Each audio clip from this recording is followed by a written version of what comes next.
Hey, stranger, how are you? I'm good. How are you doing? It's been a minute.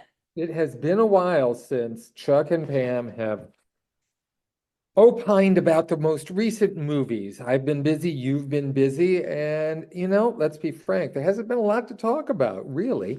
But we are back, and I think one of the reasons we're back is that there are small movies that we need to talk about. And I Right. think this is what I know this is what you and I really enjoy, pointing people in the direction of movies that don't have the multi-million dollar advertising push behind them, those ones that will sneak under the radar on you. So that's basically what we're going to be talking about now. A couple of them still in theaters, one's going to be streaming, and that's the beauty of this modern era that we're in. Even if it is a small movie, it doesn't take long for you to be able to see it, what with all the streaming platforms and video on demand. So there is that, which is good. I love the fact that we have a platform, multiple platforms to highlight these smaller movies. And the other platform is CBS 58 and Racine and Me on CBS 58, as well as our website. So it is wonderful to me. I don't think I've ever been a huge, big budget movie kind of person. I do gravitate toward the smaller indie films. And when they shine, like the ones that we're going to talk about today, I am ecstatic to share that with our listeners and viewers. So, what do you want to lead off with, Pam Powell? I would like to start off with Bob Trevino Likes It. I'm going to guess it's probably still in theaters now and probably not for too terribly long. Would I be right? You would be right, and as you talk, I'm going to look up and see if there's any info on when it's going to start streaming. All right, good deal. Tracy Lehman writes and directs this movie, and Chuck has an amazing interview with Tracy that really gives a lot of insight to the film. Not that you need that to enjoy the film, but it really does augment it wonderfully. And it's based on portions of her true story, her own life experience. It's about Lily Trevino, who's, I don't know, probably in her mid 20s, and she does not have her shit together. She's trying to appear on the outside like she does. She's a caregiver, in-home caregiver for a young woman that I don't know if she's had an accident or if she has cerebral palsy, but she's confined to a wheelchair, so she needs help. And Lily is like barely, barely making ends meet. She also has this very unhealthy relationship with her father, Bob Trevino, who initially is played by French Stewart. Is that correct? French Stewart played him? I didn't Yeah, recognize you him. didn't see. Yeah, well, it's been as you and the kids say, it's been a minute. It's been a minute. I think that's the first time Yeah. I've ever used that phrase. I tried it out. It didn't feel right. Yeah, let's just go with the old phrase. It's been a while. It's been a while. Been a while, yeah. So their relationship, Lily, who by the way is played by Barbie Ferreira, um, Bob and his daughter Lily do not have a healthy relationship. Some of the conversations that they have are sickeningly heartbreaking. Things that a father should never ever say to a child or put that child in that type of situation. And yes, Lily is an adult child, but it's still his child. They have a major falling out, and Lily doesn't have anybody else in her life. She is truly alone and lonely. She goes to the computer and goes to Facebook, and she's scrolling through and she finds Bob Trevino, and that's her dad's name. So she clicks on that to friend him, and in the middle of the night she hears ding ding, and Bob has accepted her friend request. However, it's not her father, Bob Trevino. It's another Bob Trevino. They have a little bit of an online conversation, and Lily finds herself in a situation where she needs a plumber. And it so happens that Bob can help her out. And so they meet face to face, and she and he become more than friends in the positive way of becoming more like a father-daughter relationship. Um, Obviously, people around both of them are like, you met him online. I don't know if they can be trusted. And that's quite understandable. But this ends up being a very sweet and heartwarming, inspiring story of kindness. Oh, don't we need that now? God, yes. It's a beautiful story. And the Bob Trevino that she ends up meeting, I neglected to say this, is played by John Leguizamo, who is awesome in everything that he does. I love John Leguizamo. Um, and together they feel like real people. They feel like a real father-daughter pair. And Barbie Ferreira, I didn't quite remember her. I knew she looked familiar, and she was in a movie that is not coming to the top of my head. It must be that concussion that I suffered yesterday from falling on my face. Um, That would be Unpregnant with Haley no, no. Richardson on HBO or Max. What is the name of the horror movie? I interviewed the woman who was on in West Side Story. She won an Academy Award. Oh my Okay. God, I am totally blanking today. I think I might be brain injured. I And don't think it was The Fall. Yeah, go no. ahead. Anyway, Barbie Ferreira is a shining star. She is so real, so authentic, and her emotional load that she carries, we carry it with her as we watch this. It's a beautiful story. So check it out in theaters. If it doesn't play anywhere near you, then please put it on your radar to see when it does become available to stream. Yeah, yeah, I really love that one too. Again, it's one of those that just kind of sneaks up on you, and it just, as you say, it's one of those things where we need it right now. We need it now desperately. This whole just notion of being kind, this reaching out. People are lonely, and Yeah, we don't like to talk about that, and we don't. What breaks my heart is that you see people or people you encounter every day, you don't know what they're going through. right. You have no idea. And to think that someone who you encounter regularly might be dealing with, something like this loneliness, and all it takes is, for them to reach out or you to reach out to solve that. That just breaks my heart. And it breaks my heart to think that Tracy Lehman had this situation with her father. Oh I, my. the guy is really, and I wonder if the portrayal of him in the movie is accurate. In Well, that, I wonder if she actually toned things down. oh, That he was okay. getting worse, Okay. as bad as Yeah. he is in the film. Well, she did allude to that in your interview. She making it sound like a lot of it was pretty accurate. So I Yeah, don't know if it's toned down or not. That would be so sad to think if that's a toned down version. What yeah, did she experience? yeah, yeah. Amazing woman, strong, healing from doing this film, Yes, continues to yeah. heal from the screenings and the other people that relate to it. That's the powerful thing about movies is how it does connect us. hmm Yeah, exactly. Exactly. And yeah, I can't, I know I was sobbing at the end. Uh, Yeah, I'm sorry. yeah, yeah. Pam saw this before me, and she did not give me a warning as to what this all was, but a genuine film. It's on my top 10 list already. Me We'll too. see if it stays there, but I think about it a lot. I think about it a lot. By the way, House of Spoils was the Yes. movie you were trying to think of with Miss Ferreira and Ariana DeBose. Yes, yes, that is exactly it. And I loved that horror movie. I thought it was a beautiful, female empowering Mother Nature kind of movie that if you don't think you like horror movies, you might want to watch this because I think you might change your mind. All right. Okay, good deal. She's Good in deal. that. She plays the sous chef. Gotcha. Okay. Hey, I What want to else? talk about one that we didn't mention beforehand, and we should have, Hmm. the penguin lessons. The penguin lessons. Yes, the Yes, penguin lessons. that one has not been getting the press that it deserves. Okay. There, with Steve Coogan, based on a true story. And this is a Steve Coogan role if there ever was one. Uh, Right?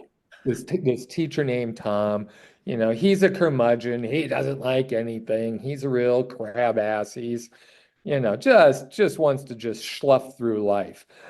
We don't quite know what's happened to him, but he takes a job teaching at a private school in Argentina. And this is in the mid 1970s, where they have a fascist government in charge. People are being taken for speaking out. And he doesn't want to have anything to do with it. He's tiptoeing around this. He just wants to go teach. When he can take a vacation, he takes a vacation. He just could give two shits. Well, he does take a vacation to a nearby island, and lo and behold, he adopts, doesn't want to adopt, but ends up adopting a penguin. Yeah, I know this sounds stupid, but he's walking on a beach with a woman that he wants to get, with, and they see the remnants of an oil spill, and there's one survivor is this penguin. And in order to get in good with her, he says, "Let's save the penguin," and takes the penguin back, washes it off in the bathtub, and thinks that, hey, this is a great thing. I'll just throw the penguin back in the ocean tomorrow. Well, he tries that, and the penguin's like a boomerang, just keeps returning him, and he has to take this penguin back to the school. And this penguin it ends up changing everything for him. The way his students respond to the penguin, that they haven't been responding to him, the way the head schoolmaster, who's a real hard ass, Jonathan Price, it just loosens everybody up.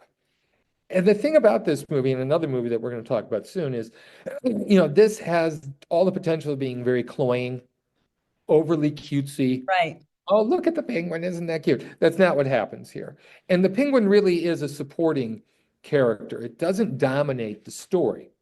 It's just the catalyst for everyone to change. And that's one of the things I really liked about the movie. It still has its feet firmly in reality. This doesn't become something, outlandish. And then when you really investigate the true events, it's all there. There are pictures of the penguin at the school, the Oh, great picture of a graduating class and the penguin sitting in the chair. It's just fantastic. It just really speaks to the power of having a pet, this whole therapy thing that you get with a pet. Everyone yeah. starts talking to the penguin, unloading their problems. That's the only way that really you can come to face them. And that's the only way that Tom ends up facing his problems and finding the way to move on. I hope I didn't make this sound hokey, because it's certainly not the case. No, I no. really, really liked the Penguin Lessons. It was another one that crept up on me, and really seek this one out when it comes. I'm trying to find out when it starts streaming. I'm not sure if it's still in theaters, but I really got a kick out of it, and really, really was moved by it. And the other thing that I so enjoyed about this movie is the fact that there were so many side stories going on Yeah, that they all intertwined because of this penguin. stupid And Penguin. Yeah. Mhm. it was a beautiful story. I'm going to cry over every single one of Yeah, these. movie that we're talking. Yeah, we should call this the Weeper edition here. And that's what the title is going to be. I'm gonna label Yeah. that the Weeper edition. The Weeper episode. Here we go. So yes, seek that one out. And then the other movie that Chuck was referring to is called The Friend. And this is about a man and his dog who is actually ends up the dog ends up going to the friend of the original owner that stars Bill Murray and Naomi Watts. Bill Murray is Walter. He is a professor and mentor as a writer to college students as well as to Iris, played by Naomi Watts. Naomi is an author who's hit writer's block and she's struggling. She comes to find out that Walter has died. And we learn that he has committed suicide. We learn that a little bit later in the film. Um, but Walter decided that his dog was going to be given to Iris. He trusted Iris to take care of his dog that happens to be a Great Dane. Well, the Great Dane knows that something is wrong. Walter's no longer around and he is depressed. Turns out Iris is pretty depressed about it as well. But their interactions together are full of levity and life. So even though there's this very sad effect of what's happened with Walter and why, there's a beauty in the friendship that, oh, see, I'm going to cry, that Iris and this Great Dane have. It is a beautiful story of friendship and the meaning of life and how we deal with a trauma and how we help one another out. Can you take it from here? Because I'm Yeah, going to cry. yeah. Again, the power of pets. And she does it, I think that Iris is in denial about a lot of things, including her grief. Right. and it's only when she sees the dog going through all this as well that she can admit that, yeah, he did mean something to me. I do need to come to terms with this because, we all grieve differently. Sure we do. And, you know, and denial, of course, is a huge part of that for many people. And just getting the wake up call that, this has got to be dealt with. And not just the fact that she misses Walter, but also some of the thorny things that they had to go through. She's mad at him. Right. She's mad at him for committing suicide. She's mad at him for a couple other things as well. And you have to sort through all of that when someone is gone. And the fact that you can't come to terms with that person now that they're gone is another aspect that she's got to deal with. Interesting interesting moment there in the third act when her writing comes to life. And in Yeah. effect, she Oh, does confront Walter through her writing. I thought that was really an interesting choice that they made. And that dog, Jesus, my God, the dog's name is Apollo, and it is a perfect name for this massive, massive brute of a dog, but just, you can tell this gentle soul. yeah. His real name is Bing. Ding, that's right. That's right. I wasn't quite sure what his real name was, but Apollo is perfect because he is godlike. I mean, no question about it. Really cool. My We have our dog that we've been taking to doggy daycare. They have two Great Danes there. Oh, really? Apparently, they're siblings. Oh, Lord. And yeah, the same person owns both of them, and the mind boggles. The Oh my mind just God. boggles when you look at these animals. There's a neighbor that lives down the street that has three Irish wolfhounds. Oh, Jesus. Yeah. Yeah. But again, the other thing we need to point out about the movie is Iris is in a rent-controlled studio apartment. With no ability to have an animal, and Yeah, she's in New also York City. fighting that. This is Yeah. another one, much like what you just mentioned about the penguin lessons, is that this could have been really sappy, Yes. and it was not at all. It was an engaging, thoughtful movie that did make me laugh and chuckle and shed a tear or two. Well, Um, yeah, when you have that recognition, I mean, that's so important in any film. yeah, Uh, yeah, all three of these, I think, hit upon that. We've all had those feelings. We've all been in these situations, and seeing those things treated seriously, I think is, I'm tired of being treated like I'm dumb when I go to a movie. And you and I have talked about that yeah, repeatedly because it happens way too often. And these three movies didn't do that to me at all. right. So you got three great movies. Do you want to take a look at The Wedding Banquet? Why? Because you are still stunned that I liked it? I am so shocked. And then I'm going to talk quickly about the Ballad of Wallis Island too. Okay, So, we'll do that too. Yeah, let's talk about Ballad of Wallis Island. Another one, another weeper. I oh, think we're this going to do one that one right bothered now? this one bothered you more than it bothered me. I mean, I liked it. Let me talk about the Wedding Banquet real quick Okay. first. Wedding Banquet, a remake of an Ang Lee film, and uh, Pam knows how much I absolutely love Bowen Yang from So Saturday Night sarcastic. Live. Cannot stand this guy. Cannot stand him. So he's in this movie, and I was just dreading it. I'm like, oh my God, this is just going to be insufferable. Lo and behold, not the case. He plays a guy named Chris, who is, boy, he just does not want to commit. His longtime boyfriend, Min, played by Han Gi Chan, proposes to him, and he's like, no, no, no, no, no, I got time to think. Which, hey, 5 years, buddy. You know or you don't. I Right. mean, it's that simple.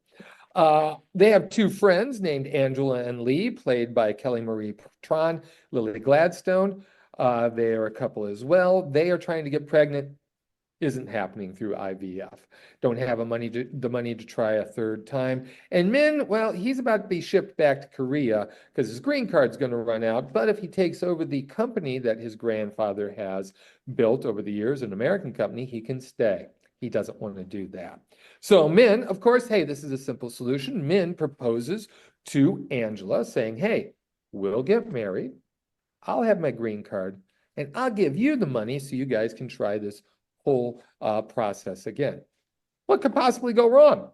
Well, what this does is this sham marriage, it is a wake-up call for all four of them because suddenly they are faced with, what do I want to do with the rest of my life? Do I really want to marry and stay with these people? And once Min's grandmother shows up, Ja Young, played by Yoon Ya Young, who was the Oscar winner for Minari, once she shows up, she starts picking apart this story and seeing exactly what's going on. And she has some really interesting insights as to both of these relationships based on her marriage, which we find out more about. This one I just floored me because it was pretty honest too. You know, as soon as I saw what was going on in the trailer and everything, I'm like, oh, this is going to be one of those goofy, zany rom-com things that I'm not going to be able to relate to. And it actually wasn't the case. I was able to relate to this. I was able to get involved with the trouble that these people had because it's all about compromises. You know, we make so many compromises. And I think a lot of times, you know, we make compromises for someone else, but sometimes we're doing that because we're afraid to be happy. We make a compromise for someone else because we don't want to grab the happiness that we deserve. And that's really what I think this movie is about. Again, I was ready to hate it. I ended up really liking it. Who knew? All right, I will give it a shot. I made it to the point where before grandma came in. So I think maybe I need to get past that point because I was not connecting. Yeah, yeah. Give Grandma a try. Things start to click when she shows up. All right, sounds good. And now we get to talk about the Ballad of Wallis Island, which will definitely make one of my top 10 slots for the year, I believe. It's just a movie that it made me laugh from the very moment that we see this young man and his guitar and his computer and backpack coming ashore in a little, what looks like a rowboat. It's not a rowboat, it has a little outboard motor and All everything right, yeah. it goes into the ocean. But he's met by greeted. That was a mix between greeted and met. Like He's that word. greeted he's greeted by Charles Heath. And Charles Heath is played by Tim Key. He's one of the co-writers of this movie. And Charles is odd.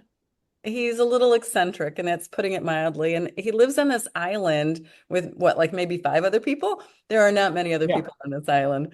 And he's wealthy. He played the lottery twice. First go around, he won quite a bit of money, spent it, and now he's won the lottery for a second time. And now what he wants to do is he wants to bring together two of his favorite musicians that used to be together, McGuire and Mortimer. Herb McGuire is played by Tom Basden, who also co-wrote the film, and Nell Mortimer, who is played by Carey Mulligan.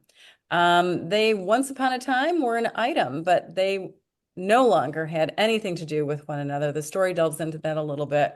And Charles wants them to play for him just because it's a special day coming up. They do arrive separately and they're lured there by a shit ton of money. And they're quite shocked to find out that the other one is there. There's a lot of fallout, a lot of consequences that Charles has to deal with. Charles reveals a little bit more as the story goes on about who he is because he's put in these really awkward situations. He's put himself there. And we learn a little bit about Nell and Herb, and they all three find just the right beats to make us laugh, to connect us, to charm us, and they grow. And this is not a Hollywood story. And that's what I loved about this is you didn't know which way it was going to go. It could have followed a predictable path, but it didn't. It doesn't end the way that you think it's going to. This is exceptionally funny and charming. There are painfully comedic moments in it. And I loved every minute of it. I hope that you take the time to seek out the Ballad of Wallis Island. The real Wallis Island, by the way, is located, I think, north of Fiji. But this was filmed in Wales, I believe, the south of Wales. Yeah, it's funny you mentioned the humor that Charles puts forward. There's a lot of pain behind it. Oh my gosh. Yeah, and you don't realize it at first, but then as we get into it, it's like, oh, okay, this is a defense. This Yeah, is a whole defense mechanism for this guy. Once we realize he has never recovered from the death of his wife, right. and that commonality then that the three end up sharing. And of course, it's no surprise that the Carey Mulligan character is the one who's moved on from all that she's been dealing with. She shows up with her husband, and suddenly, yeah, women, yeah, they tend to be more mature. They're able to do this a little bit better than men. So that's no real surprise. But yeah, the fact that these two broken guys come together, I thought was really, really, really well done. And again, it's not they don't overplay their hand. No. It it's not, as you said, it's not a Hollywood film. Hollywood, would have had the swelling score at the end, Oh and God, yeah.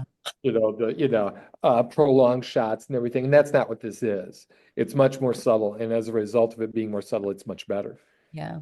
It Yeah. actually means something. So yeah, it's we've the past month and a half, there's been this steady stream of emotional, honest, small films that I find incredibly refreshing, and I know you do too. But I think on future episodes, we're going to make sure that we let you know when these are all available to watch at home because they very much are worth your time, I think. Absolutely. Will you make a note of that, Chuck? You are so much better at that of organizing. Oh, in your head. Good job. Okay. Oh, so you want me to write it down? Is that I what you're saying? did. I'll put it on my phone. All right, good deal. So Okay. All we'll let right. everybody know, aka Chuck will let everyone know. All right. Anything else? Anything that we should let people know about? Or I think that pretty much covers some amazing movies out there that you need to see. Yeah. Escape. I would say tune in next week.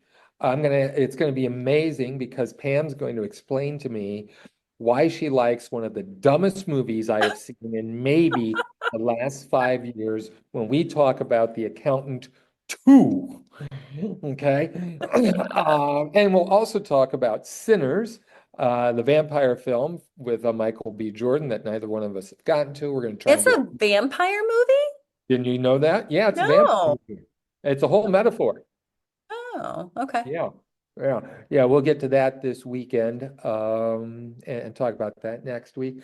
I know this weekend at one point or another, I'm going to be getting to Pride and Prejudice, one of my all-time favorite films, the Keira Knightley version. It's being re-released on some screens Oh, for the 20th anniversary.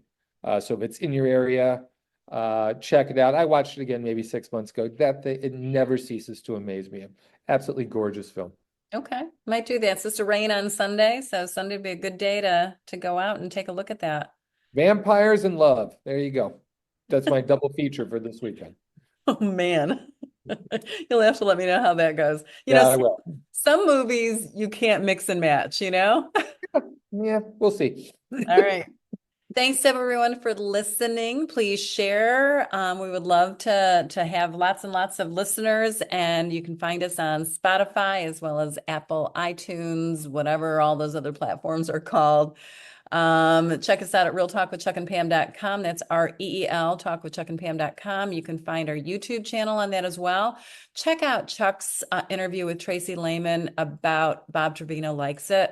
I think you're really going to enjoy listening to that, especially after you see the movie. It really just adds so much more depth to an already very deeply layered movie. So thanks for listening, everyone. We will see you next week.